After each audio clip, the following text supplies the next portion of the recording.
evening and welcome to Carving It Up Live right here on Twitter, as well as the Carving It Up YouTube channel and the Grid Network YouTube channel. As always, I am Bryson Carver. It is so exciting to be here on this Wednesday. A lot of NFL to talk, obviously. There was something major that happened in the NBA, a few hours ago that might have just shaken up the league in a pretty significant way. I'll obviously lead the show with that. But also, Bengals beat the Rams. I was wrong on that one. I picked the Rams, but the Bengals won.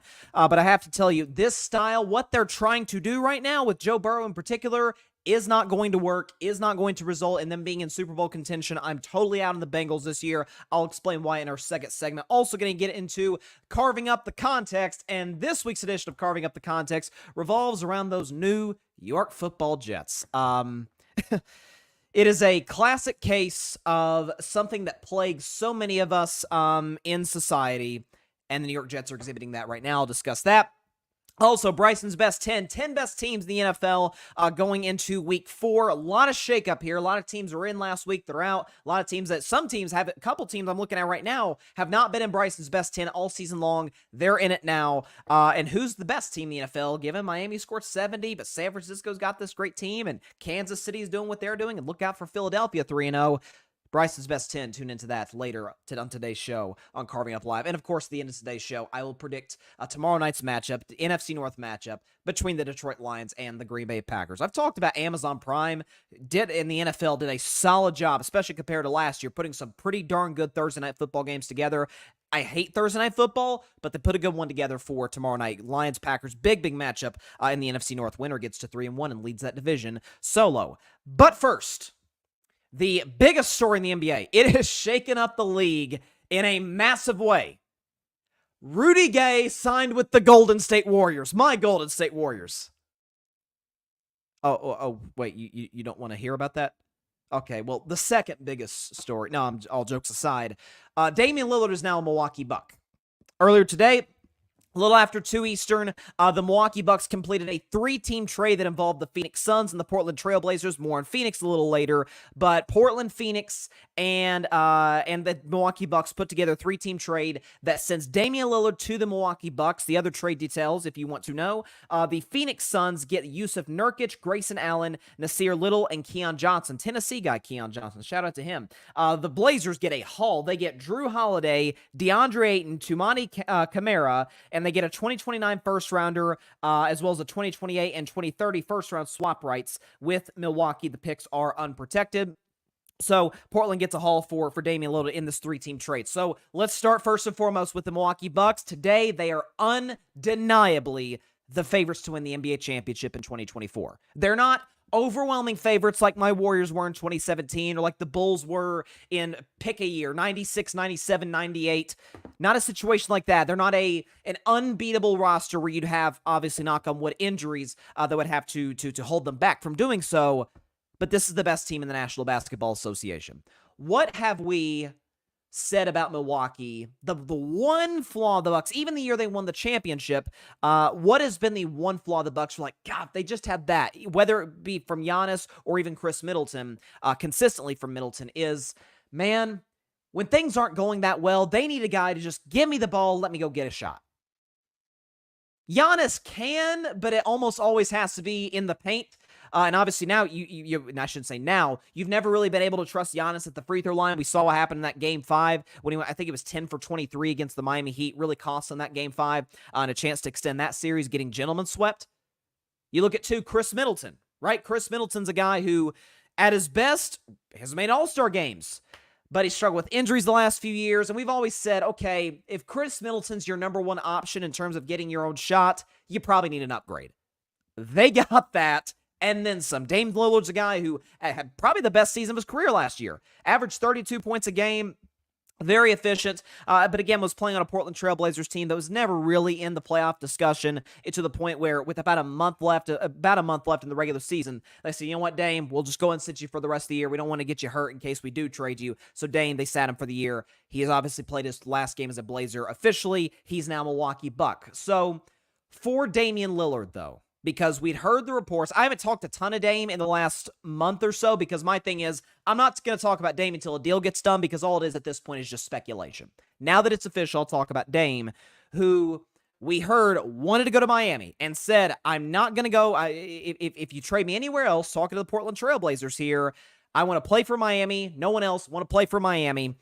And there was reports that the Raptors were in discussions with the Bucks, which thank God he didn't end up in Toronto. Nothing against that city. Great fans, great city. But that's not a contender, and we want to see Damian Lillard play in a contender. And obviously the Bucks are that with or without Dame. We heard the Boston Celtics were in discussions with Portland to potentially get Dame, although those kind of stalled. They didn't last too long. Now it's Milwaukee, who, and I love this, and I guess I'll get to the Giannis part in a second that I love, but for Dame now, he gets to do the first thing. For the first time in his career, this is now year 12 for Damian Lillard, drafted in 2012 out of Weber State. First year of his career that Dame has been able to say, I can now compete for championships. There was never, be honest with yourself, Portland fans, NBA fans, Dame fans like myself, there was never one year in that Damian Lillard era in Portland when we thought they could legit go to the finals, they could win it. I remember Charles Barkley one year predicted them to go to the finals. Charles Barkley said some crazy stuff, and that's why we love Chuck, but that was never realistic. When you're running up against the Golden State Warriors or in 2020 the LA Lakers, and then you get to a point come 2021 where Denver's better, Golden State's better, Lakers better, Phoenix better, you lose C.J. McCollum in a trade. They're bringing a lot of young pieces. That team was never going to compete. Really, the shocking factor is that it took as long as it did in terms of the last few years. It took as long as it did for Damian Lillard. I remember doing segments on Dame potentially getting traded out of Portland back in 2021. We're now going into 23-24 season. Dame is now finally, I shouldn't say finally out of Portland because it's a good organization. He just couldn't compete for championships there. What I love, though, and love for Milwaukee and love for Giannis, I did a segment about this a month ago. Remember when Giannis Antetokounmpo was doing some of these media appearances? And Giannis isn't a guy who, he's great with the media. We see the dad jokes after every Bucks win, which are great. But Giannis isn't a guy who's like this big attention seeker, so to speak. He's no Kawhi Leonard, but he's also no LeBron James or Steph Curry. He's not running to the media, so to speak. Not to say it's a knock on those guys if they are. It's just not necessarily in his personality, in his DNA. He doesn't work out with other NBA players unless they're his teammates. But Giannis goes to the organization. Giannis goes to the Milwaukee Bucks. Or not, goes to the Milwaukee Bucks and says publicly, says to the media, if the organization isn't going to put the pieces around me, if the organization doesn't show me that we're all in on winning titles while I'm here, I may have to start looking at other options. Remember, he did the exact same thing back in 2020. The Bucks, ironically, got gentlemen swept. Ironically, Giannis was hurt at one point in the series by the Miami Heat.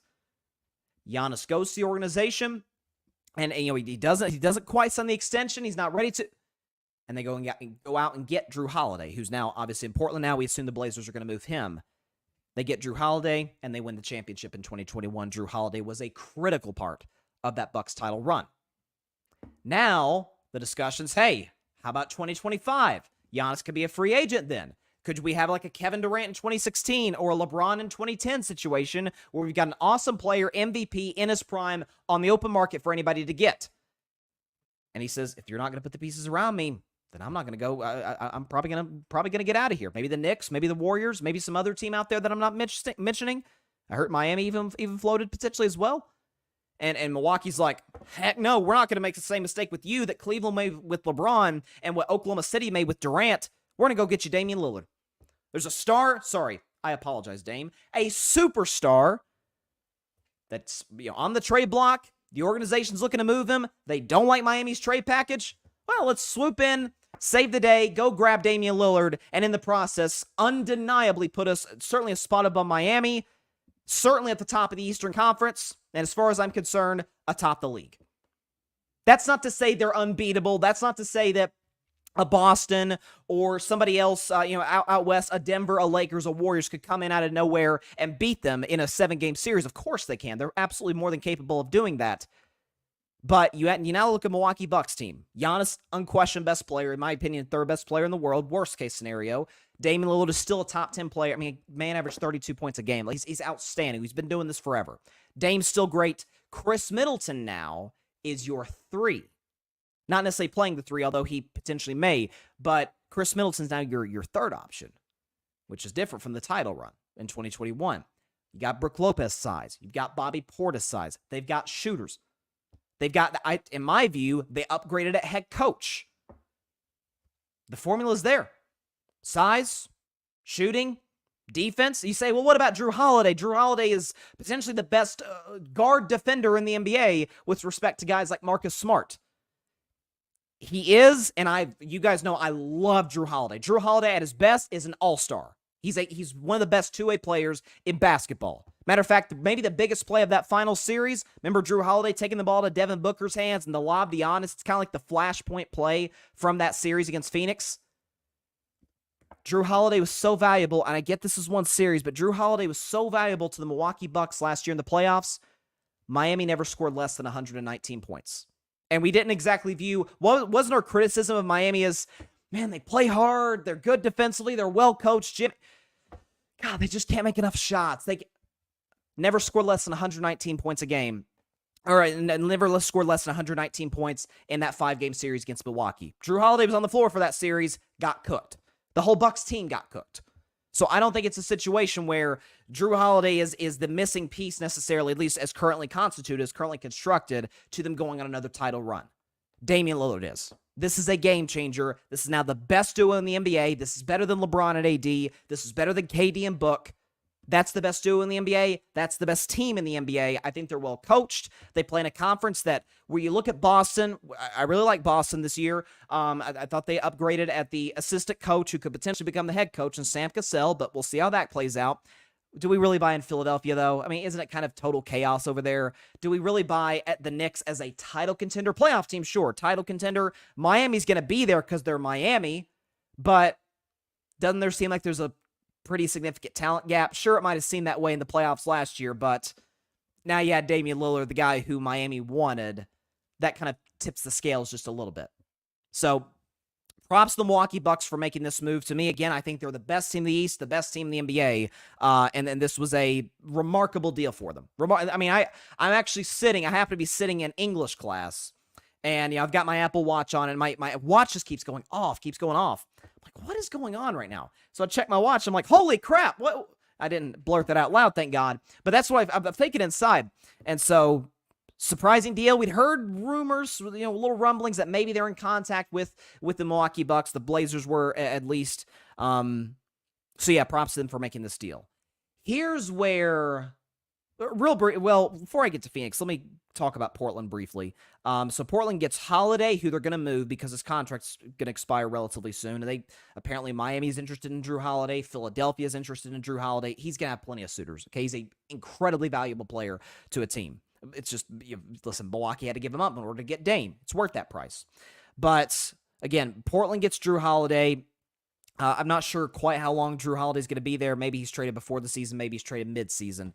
But good veteran leader if he is there. But again, I assume he's going to be elsewhere on a contender. DeAndre Ayton, well, they've got a big, kind of a developmental piece. Now, it's weird to say that given that he's going into year 6, but he needed a change of scenery. You kind of understand that from an emotional perspective with him. Hopefully, Portland provides that. Hopefully, Chauncey Billups provides that for him. So I think that'll be good for DeAndre and good for the Portland Trailblazers.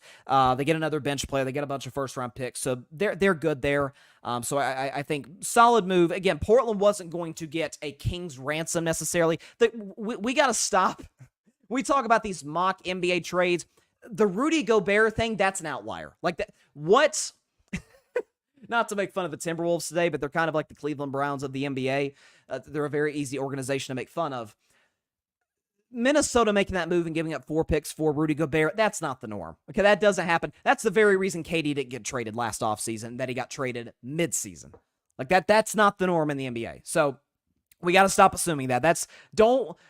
Other organizations aren't going to make moves to mirror the Minnesota Timberwolves. They're trying to mirror Miami and Milwaukee and Golden State. Okay, they're not worried about the irrelevant Timberwolves. Okay, that's why Anthony Edwards is going to leave. That's why he's going to leave at some point. No question about it. Patrick Brown's the comments. Before I get to Phoenix, Patrick Brown, teammate of mine here on the Grid Network. Patrick says, glad it worked out for all parties involved. Now Dame can focus on the upcoming season. Miami loses out. Their next option could be Joel Embiid. Stay tuned. Interesting. I think it's in the cards, no question. I know the Knicks have been discussed for a while. The Knicks and the Lakers are always discussed for literally everybody. Listen, it's the 2 biggest markets in America, so you understand that. But But yeah, that would be a heck of a move if they get him. If Embiid can stay healthy, of course. That's a kind of a roadblock for Phoenix. And a lot of people are praising them for what they got in return. They got some solid bench players. They got Grayson Allen. They got Nasir Little, Keon Johnson. Keon Johnson isn't going to play much for him. I love him, Tennessee guy, but he's not going to play much. Here's the problem. So everybody loves Phoenix this season. And you understand why. Kevin Durant is not a star. He's a superstar. He's undeniably one of the 5 best players on planet Earth. You added Bradley Beal, who's spectacular as a scorer. Not very good defensively, but he's a spectacular scorer. You have Devin Booker, who I think is one of the 10 best players in the world. Had a ridiculous playoffs last year. Was at one point the best player in the playoffs. You got a solid coach in Frank Vogel. You added some good pieces on your bench, guys like Eric Gordon, the kid they added, Watanabe from the Nets. I really like as a shooter. Added some nice pieces. Here's the issue for Phoenix, though. They still don't have a point guard. That's kind of important. I think Boston kind of taught us that lesson. And now they go from a big that kind of gets on your nerves, whether it be with his attitude, whether it be with his consistency, with his productivity. And listen, DeAndre Ayton did need a new change of scenery. You understand that, but at least he was available. They now add a Yusuf Nurkic, who since the year of our Lord, 2019, has never played more than 56 games in a season. And he's only 29. Now, one could argue, hey, this should be the prime of Nurkic's career, but a lot of lower body injuries and a situation where in the Western Conference, there's some good bigs. There's that guy, maybe you've heard of him. His name's Nikola Jokic. He's solid. He's only won 2 MVPs. He's the reigning finals MVP and had an insane postseason run last year. That could be a problem. How about, and I may call him, coin flip Davis. Let's see what that landed on heads. So AD's going to have a good game, I guess, first game of the year against Denver. Point is, inconsistent as he may be, unreliable physically as he may be, you want Anthony Davis in that matchup against Yusuf Nurkic? I think I would. I think I would take that. Yes, I would. And as crazy as this sounds, that guy in Golden State, Kevon Looney, certainly not even close to the level of Jokic or Anthony Davis. The man is not only Iron Man, hasn't missed a game since 2021, but is the best offensive rebounder in basketball. You think over and over and over, time and time again, banging bodies, that Kevon Looney isn't going to get the upper hand in many of those matchups and kind of wear Nurkic down. Again, if he's healthy, we knock on wood for him. But now the Phoenix Suns, now they're in a position, where 3 of their best 5 players, Durant, Beal, Nurkic, all of them are injury prone. I did a stat when they made the Beal trade, and I said, I hate this move. They now don't have a point guard. We figured they were going to get rid of DeAndre Ayton so they wouldn't have a big. Now they have a big, but he can't stay healthy. Only played 52 games last year for Portland. And you have a situation where Katie's injury prone, only played 40-some games last year. Bradley Beal's dealt with injuries for the last few years, ever since 2019, 2020. And so is Nurkic. I mean, he has one season on his resume where he only played 8 games, but another season where he played 50, another season where he played 50. And he's only 29, and he's a big. That kind of sounds like a problem. Now, listen, I like Frank Vogel as a defensive coach. I said when he was fired by the Lakers, he's the fall guy for the Lakers. This is not his fault. Should not have been fired by LA. Like him, he's a downgrade from Monty Williams. Who's their point guard now? They let go of Campaign. I guess they could, in theory, bring Campaign back, but do we ever look at Campaign as like a pure natural point guard? Not really. You can put collections of talent together, and that's fine with scores like KD, Beal, and Booker, but who's your primary defensive stopper? Who? Like, who is it? Because Nurkic isn't going to be a shot blocker down there, and that's really what you'll need him for. Because if you get him on switches with guys like Steph, like Jamal Murray, like De'Aaron Fox, oh, they're going to torch him. They're going to give him not Rudy Gobert torch on the perimeter, but torch him. Get in their bag, dribble behind the back moves. So this move for Phoenix, I understand the new owner, Matt Ishbia, buys the team earlier this year after the disgraced former owner Robert Sarver's gone, And I understand he wants to make his mark. It is a win-now situation with the Phoenix Suns. We understand that, given who they have in that on that roster. But it's almost as if he's trying to show the other owners of the NBA, hey, look how great, look how smart I am, look how good my team's going to be. It looks like he's trying to pull a Joe Lacob to a certain degree, owner of the Warriors. And while Joe Lacob can, and I understand this, even as a Warriors fan, I understand Joe Lacob can rub people the wrong way in terms of he comes off at times a little arrogant, but Joe Lacob, that took a while to build in Golden State. I mean, when Joe Lacob and the other owner of the Warriors, the co-owner, majority owner, Peter Guber, bought the team, and I think it was 2010, 2011, around that time, they were booed by the organization, but not by the organization, by the fans at the old Oracle Arena. Steph was already there, but you had to draft Klay Thompson. You had to draft Draymond Green. You had to sign Andre Iguodala. You had to sign, or David Lee, I think, was already there. You traded for Andrew Bogut. You had to make all of these moves. This is not one thing that is accomplished in one off season. And even if it is, it's the wrong move, or wrong moves, plural. So I've said since the start of the offseason, and I think I maintain it as much as ever now, Denver's the favorite out west. Golden State and the Lakers are tied in that second, third spot. And then it's a discussion, honest to God, Sacramento or Phoenix. We're like, oh, Sacramento doesn't play defense. Does Phoenix? Did you watch that playoff series against Denver? Do you think Phoenix was just locking Denver down even in their 2 wins? I don't think so. I mean, it is this move. You love it. Giannis, as a Warriors fan, obviously hoping we can break through, get to another finals. Think we have a great chance to do so. Love the moves we've made. Rudy Gay added today. Nice move, Mike Dunleavy Jr. Solid move, my guy. But seeing Phoenix do this, like, okay, they've become less and less and less of a threat. And I'd imagine Nuggets and Lakers fans feel the exact same way.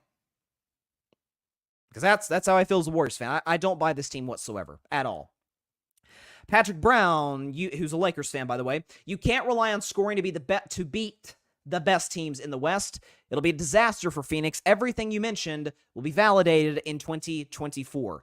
Yeah, disaster in the sense of, obviously, there's the championship expectations. And again, a lot of that is warranted because of who you have. Because the fact you just played in the finals 2 years ago. The year after that, you won 65 games, albeit gagged against the Dallas Mavericks in the second round, but you did win 65 games. But man, these moves that has been made recently has been just confusing. From a basketball sense, I don't see how they work. In Milwaukee, Damian Giannis is a match made. I was talking to my buddy Philip, who comments on the show often, great friend of mine. And he said it best. It's a match made in basketball heaven. I forgot to mention with Dame, the pick and roll with him and Giannis. Oh my gosh. Or the pick and roll with him and Bobby Portis or Brook Lopez. It's gonna be hard to stop. So love the trade for the Bucks. A really good trade for Portland because now they not only get assets. And they got, who was it they got in return along with, they got DeAndre Ayton, obviously. They got another bench player, Kamara. They added multiple first-round picks, and they'll get more from Drew Holiday. So solid move by Portland. I've always said, Portland, we don't ever look at them in the context of great organizations in the NBA, and I would not consider them a great one, but Portland is kind of like Utah, where it's out west, but they don't get the shine of the Lakers and of the Warriors and of, these days, the Clippers. But certainly when you view them today, you say, or not just today, just historically, them and the Utah Jazz kind of isolated a little bit, not a big market, but they tend to be pretty well run.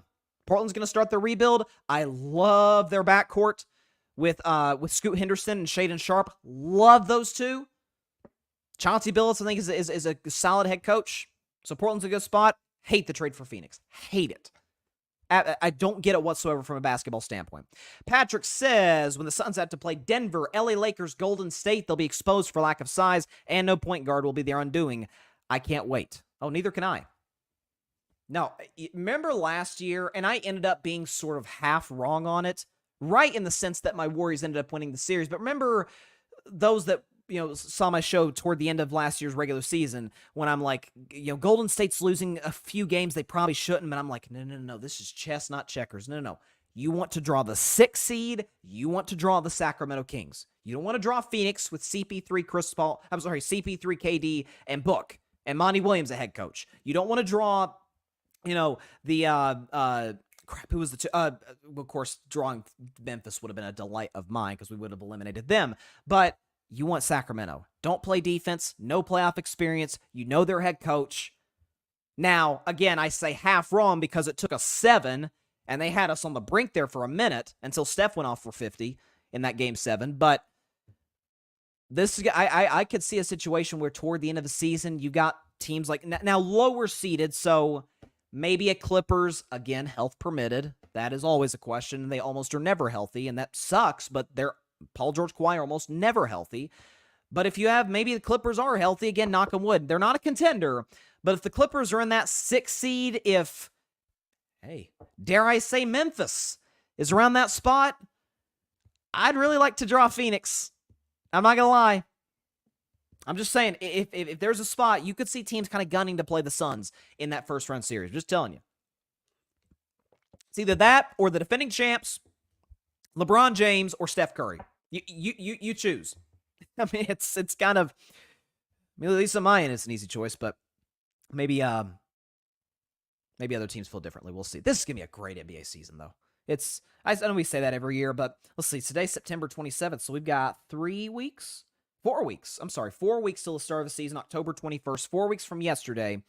You've got Lakers, Denver, and you've got Warriors, Suns. So you got, a bunch of contenders and the Phoenix Suns, playing on opening night. So that'll be fun for sure. Okay, so again, I never thought a Wednesday show in late September would involve me talking about the NBA for almost a half hour. But it's that big of a trade. It's that sizable. It's not, I shouldn't say sizable necessarily, but it shakes up the league quite a bit. And Rudy Gay's a good move by the Golden State Warriors. Nice freaking job, Mike Dunleavy Jr. That's my man right there. Okay. He's no Bob Myers, but he doesn't have to be. Okay. Now to the NFL. Okay, I thought I was going to be leading off with Bengals-Rams. That happens to be now my second topic. So Bengals beat the Rams the other night on Monday Night Football, 19-16. The Super Bowl rematch was not quite as entertaining as Super Bowl 56 was, no question about it. I picked the Rams. Of course, I was wrong because I thought Aaron Donald would have a massive evening. You make things tough for Joe Burrow, and Aaron Donald did play well, so it wasn't his fault that they lost. But Stafford threw a couple bad picks. The Rams weren't able to move the offense down the field. They didn't commit to the run, which was odd because they ran the ball really well the first couple of weeks. But point being, Bengals, we let's be honest, we care about more about them than we do the Rams because we view them in a higher, arc than we do LA. So, for Cincinnati, sure, you got the W. Burrow finished the game healthy enough. You established a run to a solid degree. Joe Mixon had a solid night, had a touchdown. Jamar Chase had a great performance. What do you have? 12 catches for $141. Had some big plays down the field. Defense looks really good. The linebacker Logan Wilson had a big night. Here's the problem. You did win the battle. You're gonna lose the war, as the title of this episode happens to say, because it is in an AFC, Bryson's best 10 a little later in the show, in an AFC that is just stacked with contenders. Kansas City, Miami. Think about teams like the Baltimore Ravens, Pittsburgh, my Steelers. I don't think we are contenders, but we're certainly in a position maybe to win a playoff game. And we're in Cincinnati's division. In that division, and certainly in that conference with all a bunch of contenders, the Bengals' best chance to get to the Super Bowl is with a healthy Joe Burrow, and they don't have that. And what reason do I have to believe that things are going to get better from that standpoint for Cincinnati? I say that because they won that game the other night. They absolutely had to. I said their season is over if they lose this game to the Rams. To start 0-3 in that division, in that conference, it's going to be almost impossible to get in with a beat-up quarterback. Even if without a beat-up quarterback, it's tough. But the next couple of games are against the Tennessee Titans, who are reeling offensively, and the Arizona Cardinals. My man Joshua Dobbs, listen, he's Space Dobbs. My man can pull off anything. Okay, Josh, you never know. But Cincinnati's better than Arizona. They should win that game. After that, starting October 15th, all the way to December 4th. That's not December 4th, all the way the rest of the season. Let's just do the rest of the season. Here's what they got from October 15th on, from that would be week 6 on.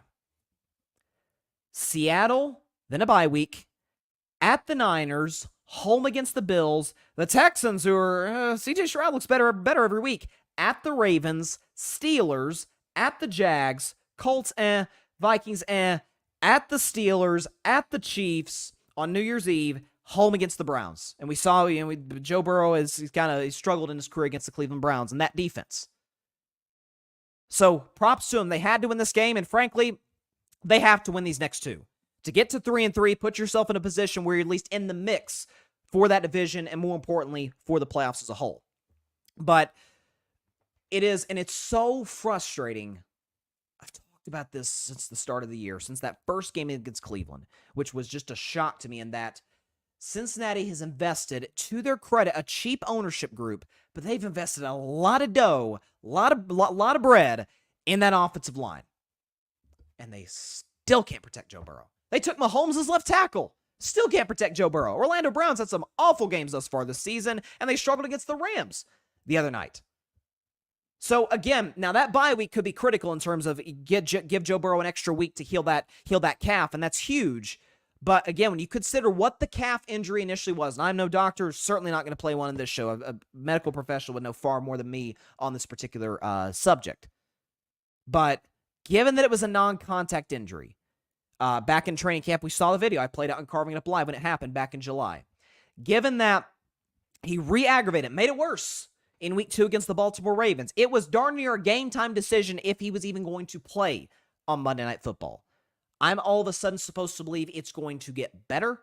I'm all of a sudden supposed to believe that given that schedule, by the way, forget the teams as a whole. Let's talk about the defensive lines they're going to face. Seattle's got a good D-line. San Francisco's D-line is insane. Might be the best in football, along with Philadelphia. Buffalo's got a great defensive line that doesn't even have Von Miller back yet. Baltimore's got a great D-line. Pittsburgh, my Steelers have an insane defensive line, and they play us twice over the course of this, the rest of the season. Kansas City's got an elite defensive line led by Chris Jones, and the Browns have Myles Garrett and all those playmakers and Zadarius Smith. So that's all these games compounding on one another where Joe Burrow's going to take a lot of shots. So, and one thing too, we think about Joe Burrow as like this pure pocket passer. He's kind of not necessarily the anti-Mahomes, because Mahomes is a great pocket passer, but we think of Joe Burrow as kind of like the traditional drop back, throw the ball accurately. And of course, accuracy, I think, is absolutely his biggest positive trait as a quarterback. But we forget sometimes, you go back to his days at LSU and even to now, not quite as much now due to all the lower body injuries he suffered. But Joe Burrow is a guy who can move outside the pocket and make some tough throws. He's made many over the years to Jamar Chase back at LSU and now with the Cincinnati Bengals. He's done so as well with T. Higgins, Tyler Boyd, and the crew. You've kind of taken, or I shouldn't say you, like talking about a defense, but the injury has kind of sapped a little bit of that out of him. So how's he going to adjust? How's this Bengals offensive line going to adjust? So for Cincinnati moving forward, I'm sorry, this is a big time concern for them. And whether or not they'll be able to get this fixed, whether they got to put an extra tight end in there, whether they got to put, Joe Mixon in more plays than they do in terms of, run blocking. Or not run blocking, pass blocking. I don't know. I watched that game the other night, and again, Joe Burrow had a passer rating in the high 50s, a QBR of 25. He didn't look great. Again, in his defense, he's beat up. He's facing a pass rush. But I just don't. You tell me, through 3 games, you look at the Cincinnati Bengals, and we are through 3 games, but this is a major injury. You're telling me that looks like a Super Bowl contender? Are we sure about that? We can think about their resume, and that matters. No question about it. But overall, when you look at the makeup of the team, defense is good. Defense can keep them in a lot of games, and that might be the secret sauce for the Bengals to eke out a lot of these wins against these great opponents. But even in that division, today, Baltimore's better.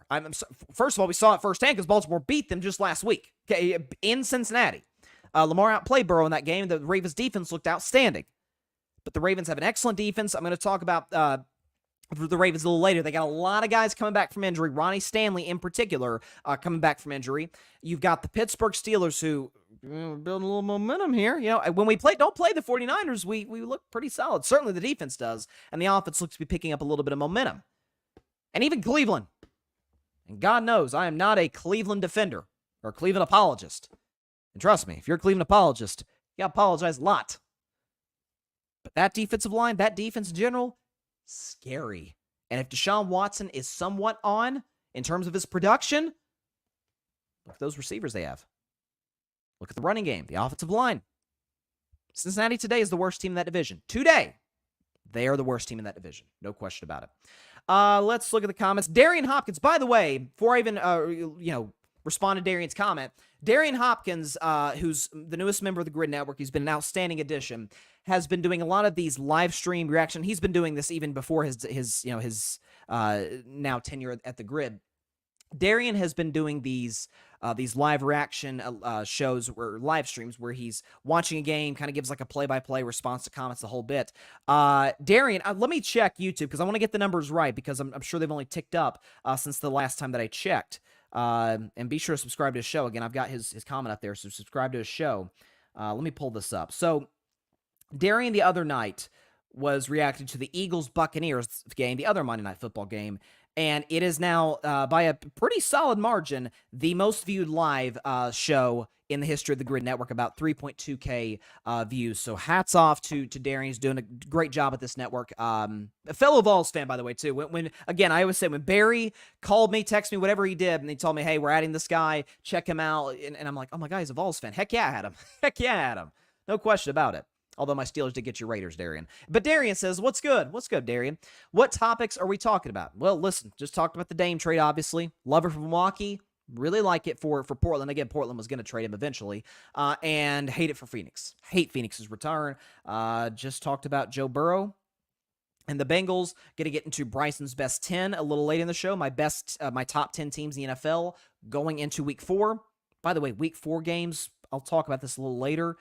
Great slate of Week 4 action in the National Football League. And at the end of today's show, speaking of Week 4 and speaking of very intriguing matchups, I'm going to react to Lions-Packers. Big time matchup in the NFC North. No question about it. Oh, here we go. Grid Network comments. Darian's Raider Roundup debut is tonight. There we go. How about that?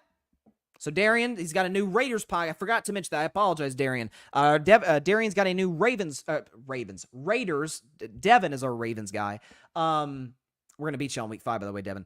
Just like we beat Darian's Raiders Week 3. But Darian's got a Raiders show. Roundup, what's it called again? I want to make sure I'm getting this right. Darian's Raider Roundup is going to be tomorrow night. The Raider Roundup tomorrow night.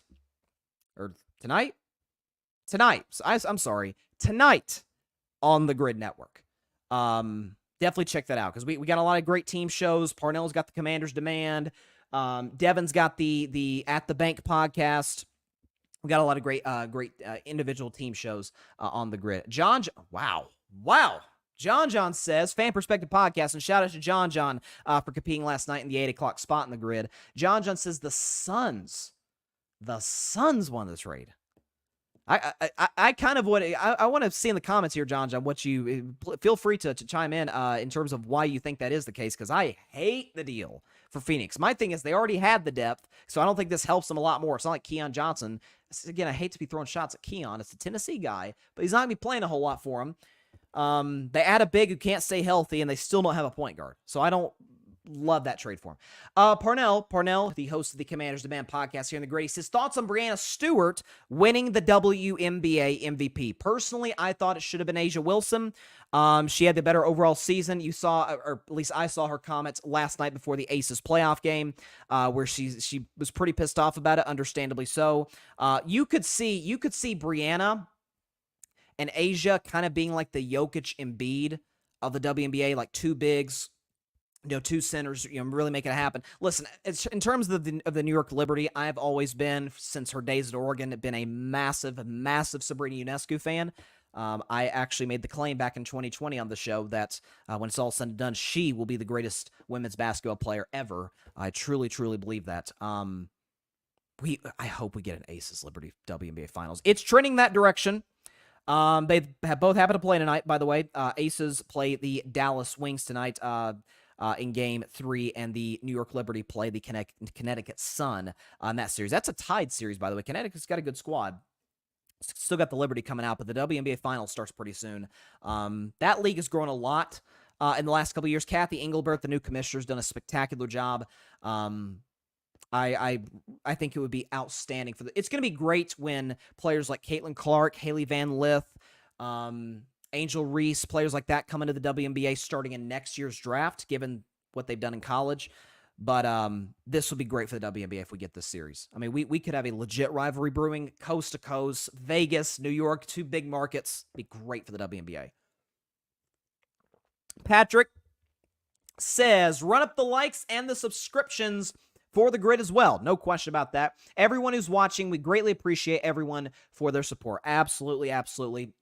Echo everything Patrick says. Subscribe to the grid. Subscribe to all of our shows here at the grid. John says, he's talking about Phoenix won the trade. He says they add depth and save money. Don't sleep on Nasir Little. I'm not going to sleep on him, but I don't think when we're at the end of the season, even if, let's just say the Phoenix Suns win next year's championship, just in a hypothetical, I don't think we're going to be looking like, that addition, Nasir Little, that's what put him over the top right there. Nice player, good wing, but Parnell says, USC versus Colorado is going to be the game to watch this weekend. It's certainly going to get the highest ratings, potentially the best 2 quarterbacks in college football, in Shedeur Sanders and in particular Caleb Williams. But it's a good college football slate. So we got Kansas. Kansas is ranked. They got at Texas. You never know what could happen there. I'm going with Texas, but we'll see. What else we got? Utah, Oregon State is actually Friday. That's a big game. 2 ranked teams in the Pac-12, which in its final season, basically as a conference, at least in relevance, is going to be it's going out on a high note. LSU at Ole Miss. Smelling potential upset there, but I did pick LSU to win the division, so I'm going to roll with them. Notre Dame and Duke. College game day is going to be there. Big game there. 2 very good quarterbacks, especially the kid Riley at Duke is excellent. What else we got? My Vols against South Carolina. We're going with the blackout uniforms, or no, they're not the dark mode uniforms. That's what they're called. The dark, which if you haven't seen them online, Google them. They just might be the best uniforms in college football, and I'm not speaking as a biased Tennessee fan. Well, maybe I'm a little bit, but they are really good. Patrick says, your thoughts on Golden State possibly getting a WNBA team? Look, I think the Bay Area would be great for a WNBA team. And I said this when I did my 20th, the show after I turned 20 back in June, that I had a list of things I want to see happen in sports in my 20s. And one of them was for Nashville, the city of Nashville, to get an NBA team and a Major League Baseball team. We've got the baseball team will be a little harder, but we've got the arena, beautiful arena, Bridgestone Arena at in Nashville. Actually saw the great Luke Bryan there in concert last month, which was a blast. But they've got the arena there. WNBA team would be fine in Nashville, but in Golden State too. Listen, it's a basketball craze town. It's the Bay Area. It's a very, that would be a great fit. Beautiful. Chase Center is a gorgeous arena, right on the water. I think that'd be great for the WNBA to get a team in the Bay Area, no question. Let's see. Man, we got a lot of comments here. I love it. John says Liberty has Vegas as no. They seem to. I mean, Sabrina and Brianna in particular have had some big performances against the Liberty this year. So, it could be could this, again, I don't want to get ahead of myself. Could this be like the Cleveland Golden State of the WNBA? I'm telling you. Because I picked the Liberty before the year to win the championship. Now, some of that, just a small portion, was the fact they added Candace Parker, VFL, greatest women's player in the history of Tennessee. But they added Candace Parker, but she's out right now. She's out right now. She's been out a while. Whether or not she comes back is kind of a question mark. Kelsey Plum's outstanding. Asia Wilson. That could be great finals. John, USC by 14. I probably agree with you. Tyler Helton. Yo, what's up, Tyler? How you doing, man? Parnell says, thoughts on J. Cole revealing Cap's letter to the Jets. I did see that. J. Cole, one of the best rappers of the game, one of my favorites. I saw he revealed that on Instagram. Listen, my thing is, and I'm about to talk about the Jets. Funny you mentioned that, Parnell. I'm about to talk about the Jets in just a second. For those of you that don't know, Cap wrote a letter to the Jets organization, to Joe Douglas in particular, basically saying, hey, what do you have to lose? At least give me a shot to try out. I'd like to have an opportunity to be on the practice squad, just to get back in the NFL, to have an opportunity to get the defense ready, and just to be, in the organization. Again, look, I've been one of the folks saying for the past few years that, what is the hurt in trying out Cap? I actually did a segment about a year and a half ago saying that Buffalo adding Cap would make sense, because you always want your backup quarterback or quarterbacks to be similar stylistically to your starter, and Cap kind of is the poor man's Josh Allen to a certain extent. In his last year, didn't turn the ball over as much as Josh, but, you have that aspect of it as well. Listen, if Cap was cool with J. Cole revealing that, then, I assume he is. J. Cole's obviously got a very big platform, so I assume he gave him the okay there. But, look, let's see, 7 years since Cap has played. I hope he gets the opportunity to get back in the league. However you feel about his protest or not, I've heard so many people, not to go too down deep in this rabbit hole, but I can't tell you the number of people. Well, it's just because he wasn't good anymore. Stop. You're telling me there's 32 quarterbacks better than Cap? Probably. At that point. You're telling me there's 64, which is how many starters and backups there are, were better than Cap at that point? Heck, I'm dead serious. At this point, you see Zach Wilson playing for the Jets? Again, just literally about to get into the Jets and Zach Wilson in just a second, but I'm just saying. Heck, New England. I'd probably take Mac over Cap, but I don't know. Again, the only thing, though, is Parnell, 7 years is a long time. And I hope he gets the opportunity. I really, really do. 7 years is a while. John Rivera says nobody wants him. You sure you don't want him for the Jets? Are you sure? Are you sure? I'm just saying. Yeah. Listen, again, I'll say my Jets stuff for just a second. Tyler Helton, who you got? KC versus the Jets. Well, I typically say my predictions for Friday, but Chiefs, stop. It's not even have a discussion about this. So, now, again, love comments. Love everybody tuning in to or chiming into the comment section. Absolutely love it. But want to get into our next topic. And like I said, as always, be sure to click that big red subscribe button. Helps the channel grow exponentially. We're trying to get to 1,000 subscribers by Super Bowl 58. Which is February 11th. So trying to get to 1,000 subscribers in the show. If we haven't reached 300, we're darn close. Just had a Tua video that, is doing pretty well. So check that out and definitely subscribe to Carving It Up Live. We greatly appreciate it. But it's time for a segment that I introduced about a month ago to the show. It is called Carving Up the Context. So as primetime Deion Sanders says, give me my theme music.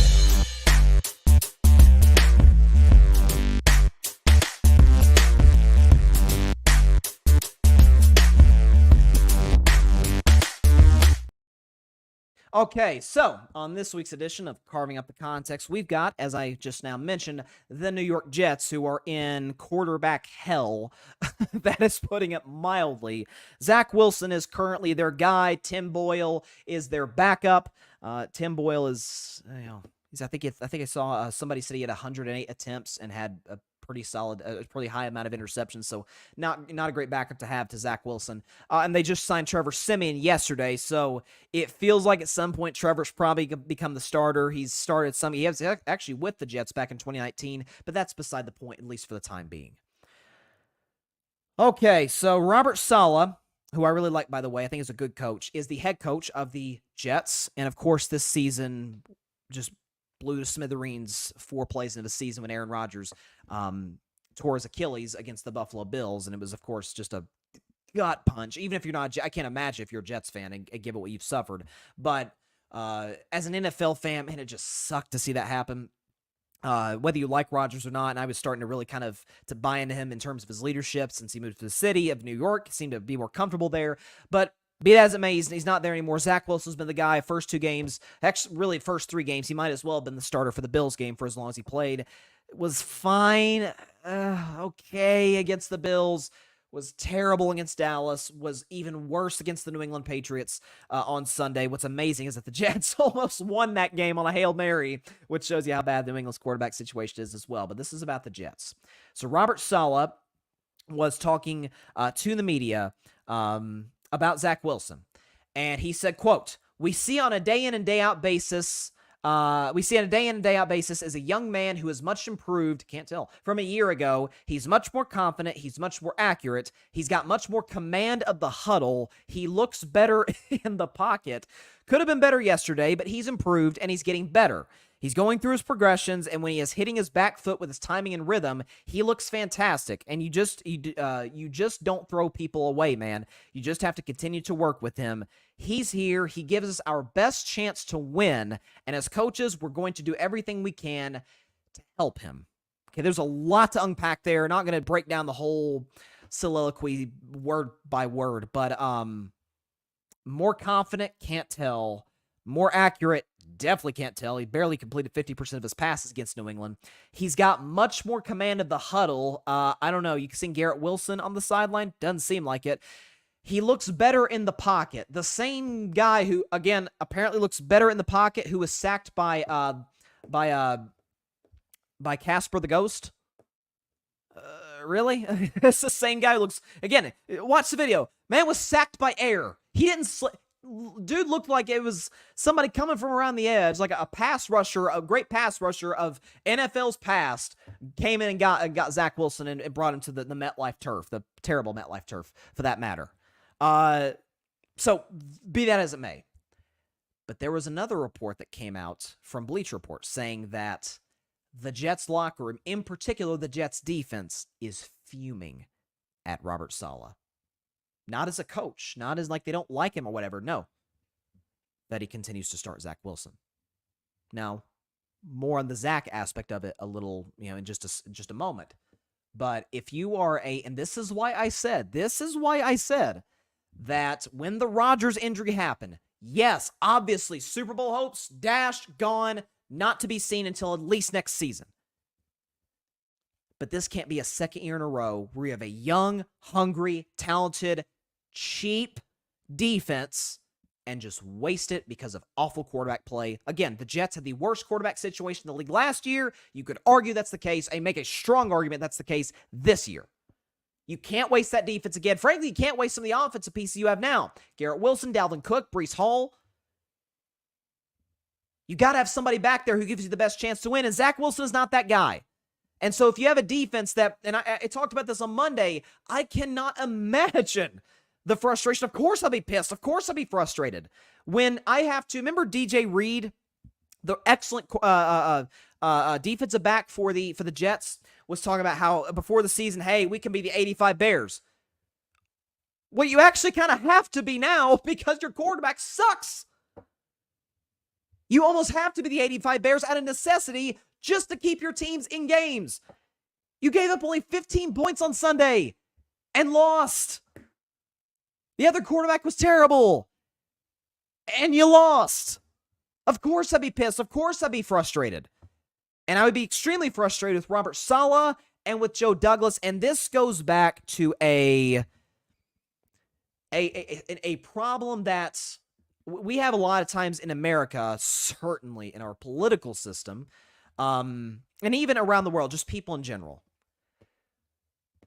We really, really struggle sometimes to do one thing, and that is admit when we're wrong. It's a hard thing to do. It's a tough pill to swallow. I had to do it on Monday's show. I was wrong about Tua Tagovailoa. I had to do it. It's not fun. I'd rather come on and gloat about how I was right. I was wrong on Tua. At what point are Robert Saleh and Joe Douglas, the general manager of the Jets, going to come to the table? They don't have to say it publicly. They don't have to. And essentially admit, yeah, we were wrong. You were wrong on Zach Wilson. Nothing wrong with that. Okay, you missed on the pick. Missed on the pick. A lot of people miss on picks. Niners are maybe the best run organization in football. They missed on the third pick of the draft and lost a bunch of draft capital in doing so. Now the Niners are, of course, in a better position. It's not going to hurt them too bad because Brock Purdy's playing so well. But sometimes you got to admit when you're wrong. And for the New York Jets, and I've heard, is Carson Wentz going to be the guy? And Nick Foles, and as I mentioned earlier, it's been floated. Maybe Colin Kaepernick, some crazy chance that potentially happens, or maybe a trade for Kirk Cousins, who Kirk's better than all of those guys, but Kirk is not Aaron Rodgers. That goes without saying. Is it really gonna what? Again, if your goals and your aspiration, your expectation, of course, your goal, you hope to win the Super Bowl, doesn't mean it's always realistic. What's your expectations? Again, when crazy stuff, when crisis, so to speak, football crisis in this sense hits, got to change your plan. Got to do a 180. Got to audible. Crisis is hit. Your backup quarterback, who's now unfortunately your starter, who I've said is an XFL quarterback. He's not good at playing the quarterback position. That is undeniable. We've seen that through his first 3 years in the NFL to this point. He's bad. You going to waste your defense a second straight year? I heard it floated that, hey, why don't the Jets just tank this year? And hey, because they got the first-round pick back from the Jets. Oh, yeah, and piss off the whole locker room and cost Robert Saleh his job? Let's not go with that option. Mess up the culture to a certain extent? That's a terrible idea. Admit you're wrong. I've never been a Carson Wentz guy. Carson Wentz is a better option than Zach Wilson. Last healthy season for Carson Wentz, what was the stat line? 27 touchdowns, 7 picks. Yes, he gagged the last few games of the year. Yes, I have never been a Carson Wentz guy from the get-go. I've always said he's not a franchise quarterback. But he's a better option than Zach, as is Nick Foles, as is certainly Kirk Cousins, who could potentially be moved by the Vikings, given that his contract is expiring and they're 0-3. It is remarkable that you're costing yourself the locker room. Robert Saleh's costing himself the locker room and potentially his job through that. And Joe Douglas, by not going out and seeking Trevor Siemian, come on. Trevor Siemian's a career backup. A nice player. I remember his first year as a starter in Denver, he started for the world champion Broncos. He's fine. He had a couple games. He played decent. He's a backup. There's nothing wrong with that. I mean, I would take Siemian over Zach Wilson. I have a pretty good feeling that Siemian's going to start at some point this season. But there's other options, better options out there. Some of them are sitting on their couch. Some of them, won a Super Bowl MVP not that long ago in Nick Foles. Another one of them, some argued, is one of the 15 best quarterbacks in the league just 2 years ago. You're telling me that's not a better option? So the context of this is Saleh, Douglas, kind of struggling to admit they're wrong. And that is something that plagues a lot of people. It plagues people in politics. It plagues people in marriages. It plagues people in general in relationships as a whole. The inability to admit, I messed up, I was wrong. Again, you don't have to come. We know the New York media is brutal. We know that. You don't have to come crying to the New York media. We messed up. You can beat us. No. You play Zach Wilson. You have to play him on Sunday against Kansas City. It's too late at this point on Wednesday. But you go out and get one of these established quarterbacks in the National Football League.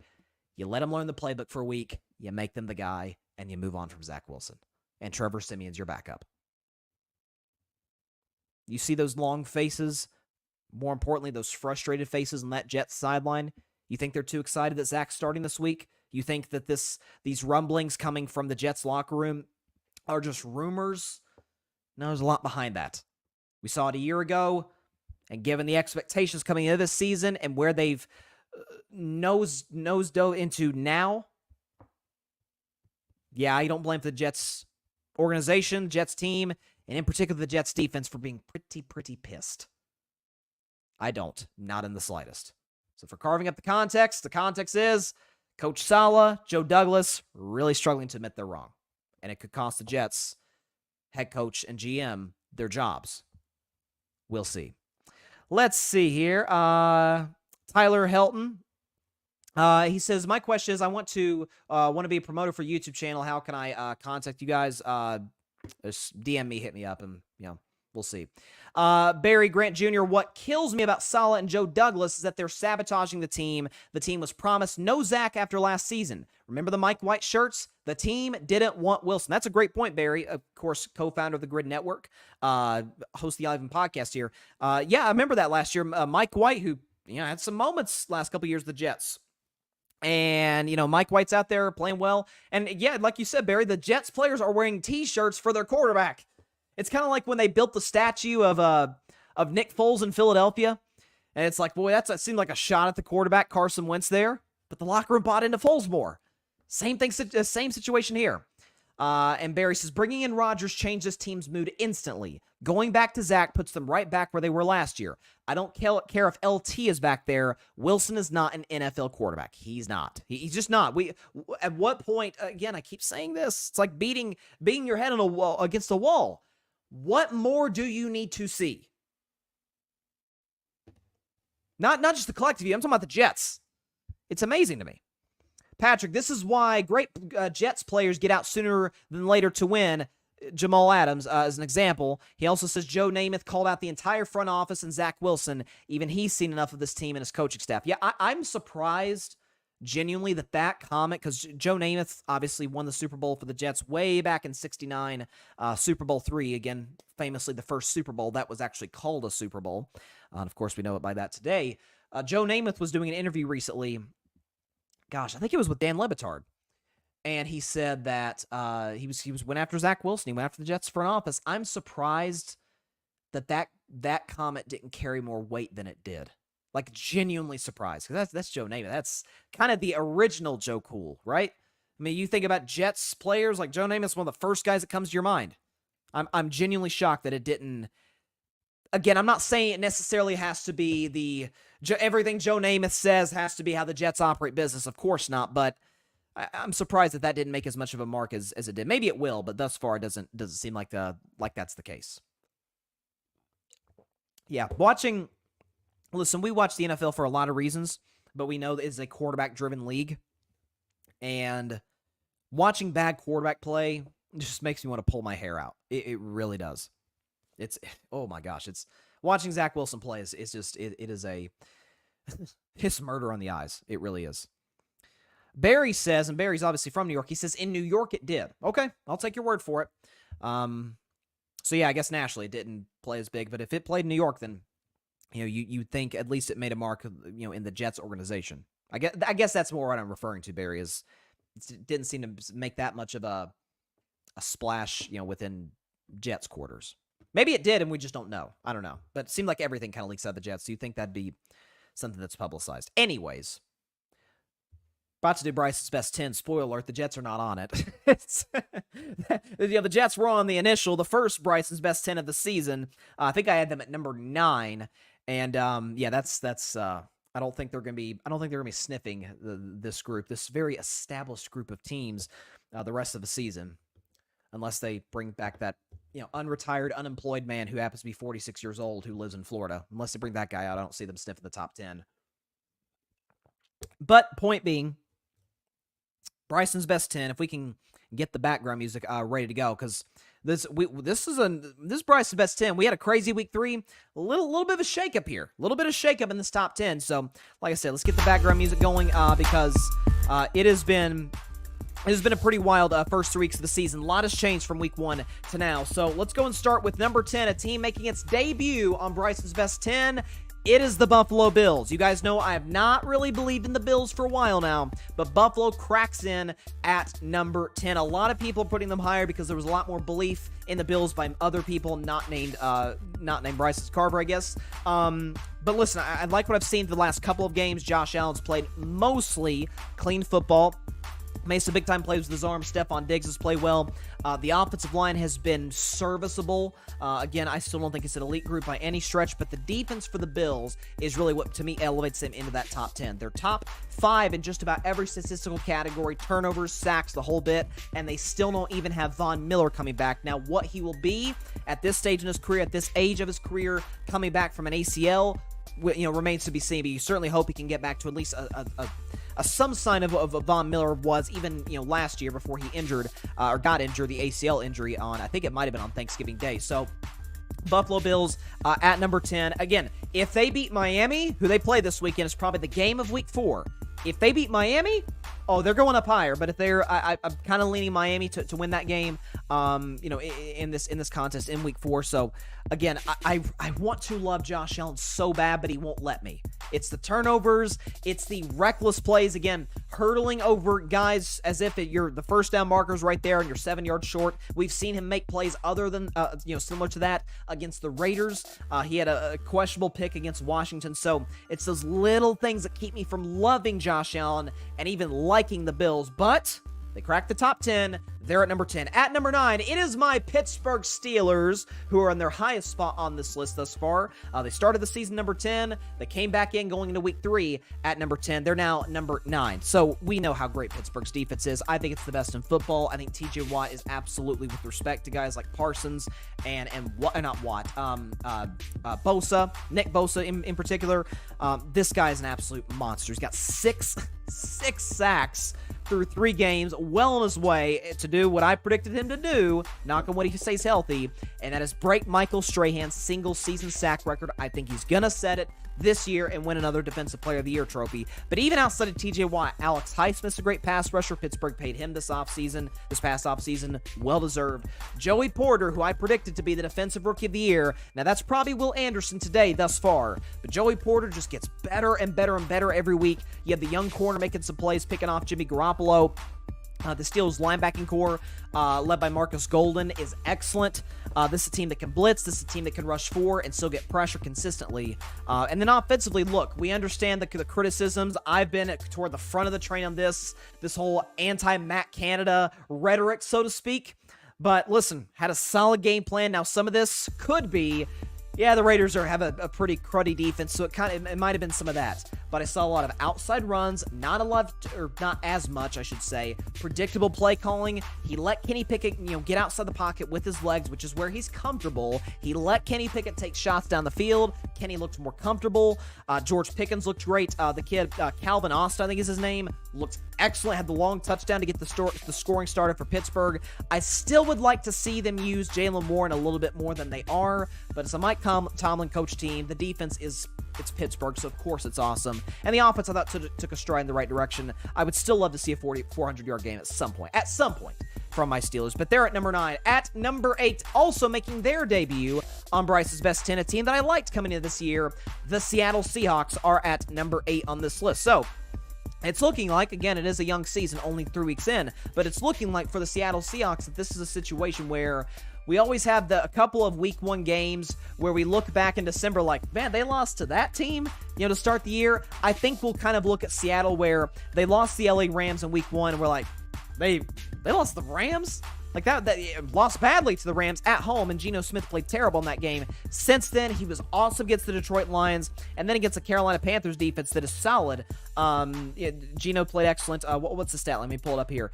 Geno threw for 296 yards, a touchdown, good QBR, solid passer rating, and the Seahawks rushing attack led by Kenneth Walker was excellent. It's a Pete Carroll team, so of course they run the football well. Defensively, they seem to be kind of hitting their stride a little bit. I know Carolina scored 27, but some of that was kind of in garbage time, and Seattle mostly led throughout. So Seattle's ability to run the football. Again, Seattle sneakily has one of the best wide receiving trios in football with DK Metcalf, Jackson Smith, and Jigba, and Tyler Lockett, who's been a fantasy monster for a lot of people this year. Kenneth Walker runs the football well. Now, if they can get some of these offensive linemen back healthy, that'll be key for them, it'll be crucial. But listen, the Seattle Seahawks team has all the makings to be back in the playoffs this year. I believe they were before the season. I believe that now. Seattle is the 8th best team in the NFL. At number 7, it is the kneecap biters, the Detroit Lions, who play tomorrow night against the Green Bay Packers. I'll predict that game in just a moment. But Detroit goes to number 7. I think they had them, let me make sure I had them, at a number 8 last week. At number 8 after the loss to the Seahawks. They move up a spot because while the offensive performance wasn't overwhelming, only scoring 20 at home where they're great offensively, albeit against a very good Atlanta defense at the very least, that defensive performance, I understand Desmond Ritter's at quarterback. I get that. And Desmond Ridder is, I think, a backup in this league as we sit here today. But Atlanta's got a really good offensive line. And Aiden Hutchinson and that Lions defensive line got in Desmond Ritter's face for most of the afternoon. Forced him into some mistakes. The secondary for Detroit, I really like. Cam Sutton's playing pretty solid. And again, as many weapons as Atlanta has, Detroit really shut that down. So, look, I said before this year, I think they're a team that's going to make the NFC title game. Jared Goff just seems to get better and better and more comfortable in this Ben Johnson offensive system. They run the football effectively. So, I think Detroit's absolutely at number 7. Big game tomorrow night against the Green Bay Packers. But I like Detroit right now as the 7th best team in the NFL. At number 6, they drop a few spots. They drop one spot, rather. From 5 to 6. At number 5, number 6, rather. Number 6, I've got the Baltimore Ravens. At number 6, I've got the Baltimore Ravens. So, my thing with Baltimore is this. So, I get it. It was an ugly loss to the Indianapolis Colts. It wasn't one you're going to look back and say, oh, they played well. Lamar Jackson didn't look particularly great. In their defense, Gardner Minshew's an experienced backup in this league, has won some games in the past, back with Jacksonville, and even in moments looked solid with Philadelphia last year, particularly in the Dallas game. But he's experienced. He's been there. He's done that. This is a Ravens defense that played relatively well. And by the way, if Justin Tucker makes, it's a long one, a 61-yarder, but we've seen Justin Tucker make kicks like that in the past. He does, after all, hold the all-time record. If that kick goes through, here we are talking about the Ravens at 3-0, and most importantly, they've got some reinforcements coming back from injury this week. So I talked about earlier, Ronnie Stanley, their left tackle, is back at practice this week. for the Baltimore Ravens, which is going to be huge for them in terms of getting his left tackle back, giving Lamar the proper protection. Tyler Linderbaum is also coming back. Marcus Williams, their safety, is also coming back. So a lot of reinforcements offensively and defensively for the Baltimore Ravens. I still think today, as much as it pains me as a Steelers fan to say that the best team in that division, certainly better than Cincinnati. I think better than Cleveland. As much as it hurts me to say again, I think better than Pittsburgh today. But Baltimore, I believe Lamar and the offense will bounce back. They're still kind of trying to get comfortable with that system led by Todd Monken. By about mid-season, late October, early November, I think they'll really be hitting their stride. So I still got the Ravens in the top 10 at number 6. At number 5, they drop a couple spots. It's the Dallas Cowboys. I'm seeing a lot of teams drop Dallas to like 6 or 7. I think that's absolutely ludicrous. First of all, some of this is we're just underestimating the quarterback they play on the other side. Josh Dobbs is a starting quarterback in the NFL. I think it's recent data and even data from last year would show you just that. But listen, Dak didn't play particularly well. Wasn't awful, but wasn't great either. Wasn't in a position where he kind of put the team in his back. Missed some throws. Dallas has really been the story offensively. They're not good in the red zone. I think they got down inside the 10 4 times and only came away with 1 touchdown against Arizona. Dak also threw a pick in that game. The defense, for as great as it is, as great as Micah Parsons is, they lose Trayvon Diggs. And even with Trayvon Diggs without him, that run defense, and we saw it a year ago, is kind of suspect. It's the reason they made the very questionable decision, at least in my mind, to take Mozzie Smith, the defensive lineman out of Michigan, using their first-round pick to do so instead of taking a tight end and giving Dak another weapon. But listen, they struggled to stop the run. They gave up 200 yards against the Cardinals. However, part of the problem that game is something they can very easily fix is the game plan. Mike McCarthy didn't really allow Dak to take that many shots. Dak only took 3 shots down the field, 20 yards or more. A lot of dink and dunk, a lot of not taking big risks. And by the way, Dallas should be getting Zach Martin back this week, should be getting Tyron Smith back this week, potentially Tyler Bionis. That's 3 offensive linemen that was out in that game against Arizona. Against an okay Cardinals defensive line. They should get them back this week against New England. Dak is still undeniably a top 10 quarterback in the NFL until proven otherwise. CeeDee Lamb's a monster. I have a feeling Dallas is going to make a point of getting him the ball early and getting the ball to him often. The defense will bounce back. Micah will have some of these stretches where he kind of disappears a little bit, and then he'll come back like, okay, yeah, there's number 11. He looks like the best football player in the field today. Dallas will get, kind of like Baltimore, reinforcements in their offensive line. They're a great running team, really good passing team, great defense. Teams like that bounce back on, after rough performances against lesser teams. Cowboys at number 5. I still think they're going to get to the Super Bowl. At number 4, a team in their division, the Philadelphia Eagles, to me, are the 4th best team in the NFL. Because listen, I know a lot of people are criticizing them. Hey, they haven't looked that sharp offensively, and some of that is the loss of Shane Steichen, now the coach of the Indianapolis Colts. We understand that is absolutely a factor. And Jalen Hurts hasn't played particularly well through the start of the season. I think only 3 touchdowns and 3 picks, so certainly not MVP numbers of which he put up last year in being in that MVP discussion. However, I've talked about with Philadelphia before the season, and certainly, I believe as strongly as ever now, given the evidence that we have for what they've done through their first 3 games, they're the best team in the NFL up front. Be it offensive line, be it defensive line, that combination of what they have, it is highway robbery that they got Jalen Carter with the 9th pick. We understand Jalen Carter had the off-the-field concerns, but Chicago obviously stupidly traded the pick to Philadelphia, who took Jalen Carter, who's potentially the best player in the draft. At least I thought he was with the 9th pick. He is already wreaking absolute havoc on the football field. Looks every bit like a potential Pro Bowl and all-pro defensive tackle for years to come in the NFL. But again, we talk about with Philly, they know their identity, they play into their strengths, and they ran the football about as effectively as any team in the NFL. They look great against Tampa again. DeAndre Swift, since coming back from injury, has been a man on a mission, has looked outstanding, kind of maybe looking to prove Detroit wrong to a certain degree for trading him, but he looks great. Eagles' offensive line is probably still the best in football. Listen, it's Jalen Hurts, it's A.J. Brown, it's Devontae Smith, guys like Dallas Goedert as well. They'll get the passing game right eventually. But Philadelphia, to me, the 4th best team in the NFL. They could just flat out, it's not sexy. It's not something we talk about on all these shows all the time.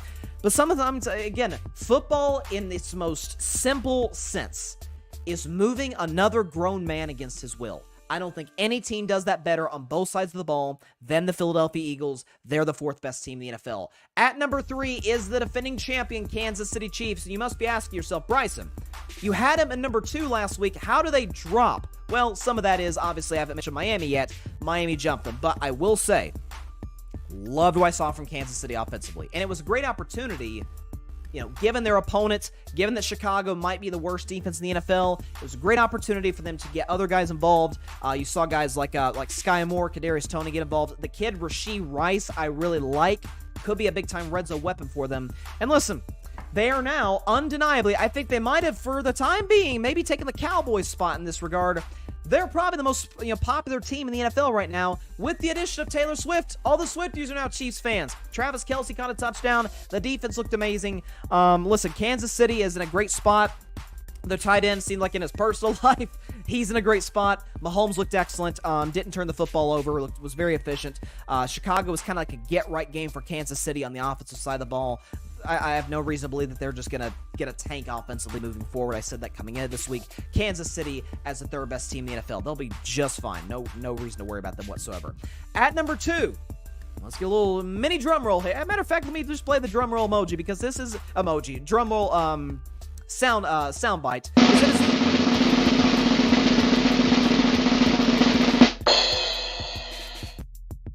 I've got Miami as the second best team in the NFL because there's kind of debate. Is it Miami? Is it San Francisco? I've got Miami at number 2, just a spot below the San Francisco 49ers. And here's the only reason that separates them is I haven't seen them do it in the playoffs.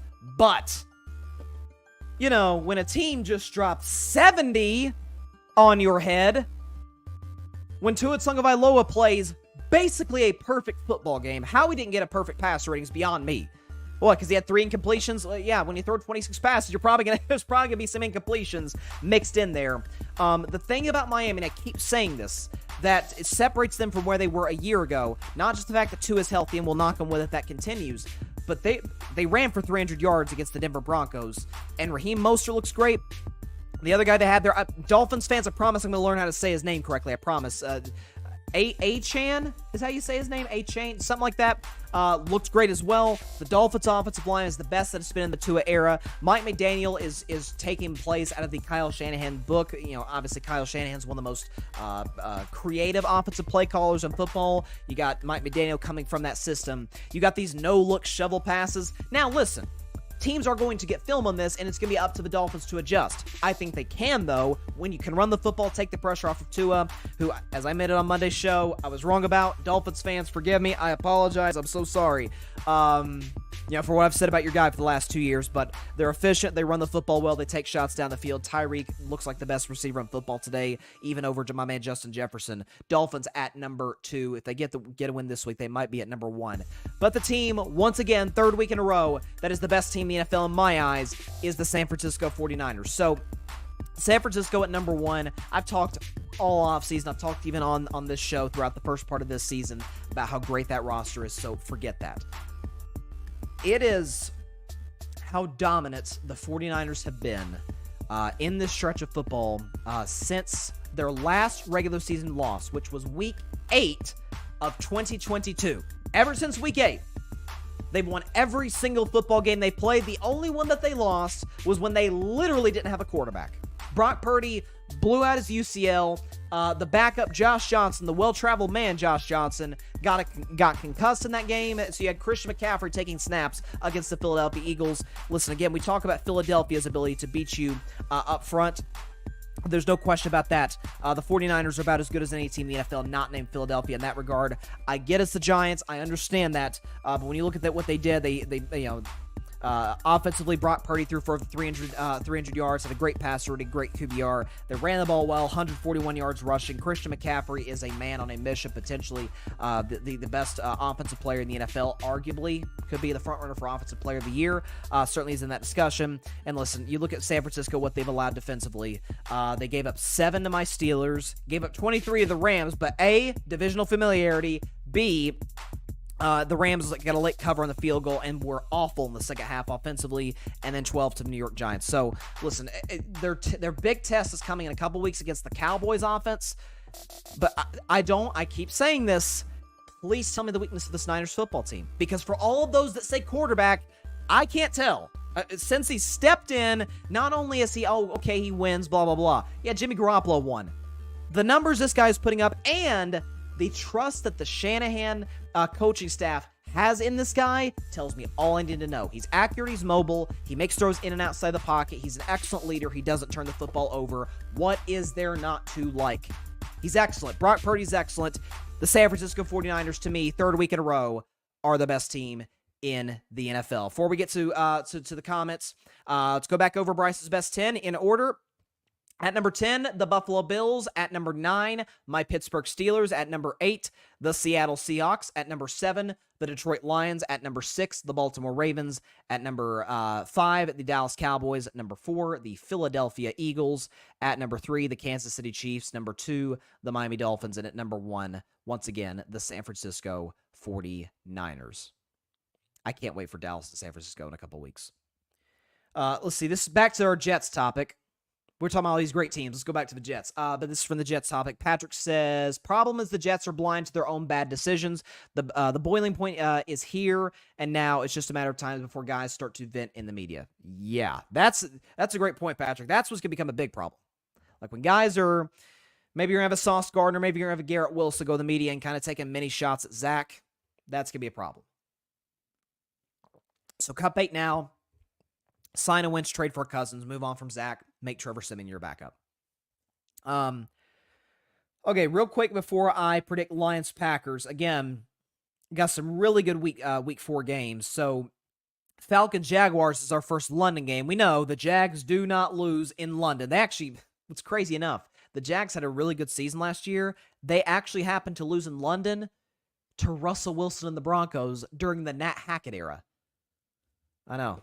Which, by the way, it isn't like the Sean Payton era is going much better, but at least Russell looks better this year. Broncos, seem like in the same spot. Now the defense is the problem. They just gave up, 70 points. It kind of matters.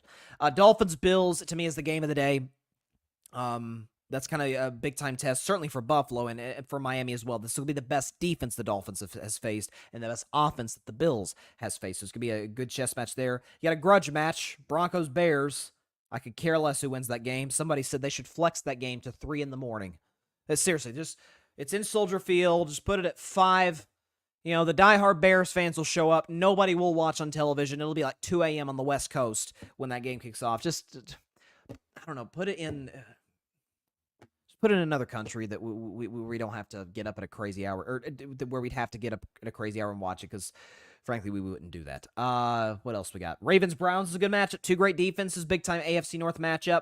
Cleveland's a 3-point favorite, which is, not surprising because, listen, both teams were, if this was a neutral site game, this would probably be a pick 'em. At least that's what Vegas is indicating.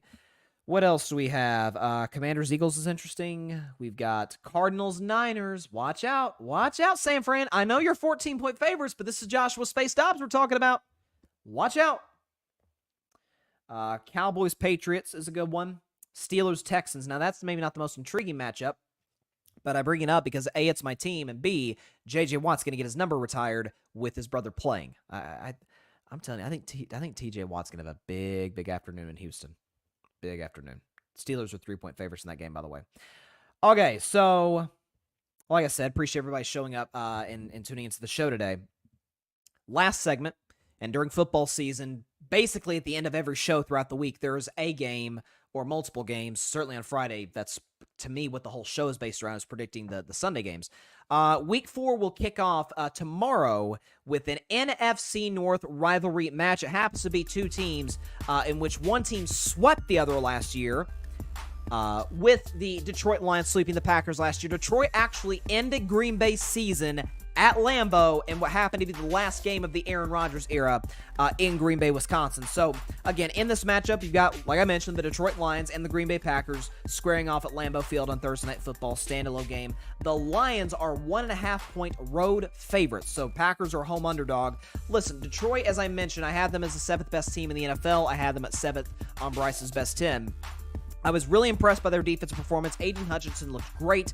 Offensively, not terribly impressive, but A, that's a great Falcons defense, and B, the offensive play calling, they didn't take a whole lot of big risk because of how well their defense was playing. And so, listen, I think this can be a matchup against the Green Bay Packers, who have a solid defense. Played well against the Saints, albeit with Derek Carr out for most of that second half with Jameis Winston in the lineup. But they have Jerry Alexander. They have a good pass rush. Rashawn Gary has played well. So the Packers have some playmakers to the defensive side of the football. Offensively, kind of we were talking about with the Ravens, with the Cowboys, Green Bay's getting some reinforcements. So they're getting Aaron Jones back, it looks like. They are almost assuredly getting Christian Watson back, who was a game-time decision. Or I'm not sure if it was a game-time decision, but it came down the wire whether or not he was going to play on Sunday against the Saints. It looks like Christian Watson's going to be ready to go. The same can be said, appears to be said, be able to say about Aaron Jones.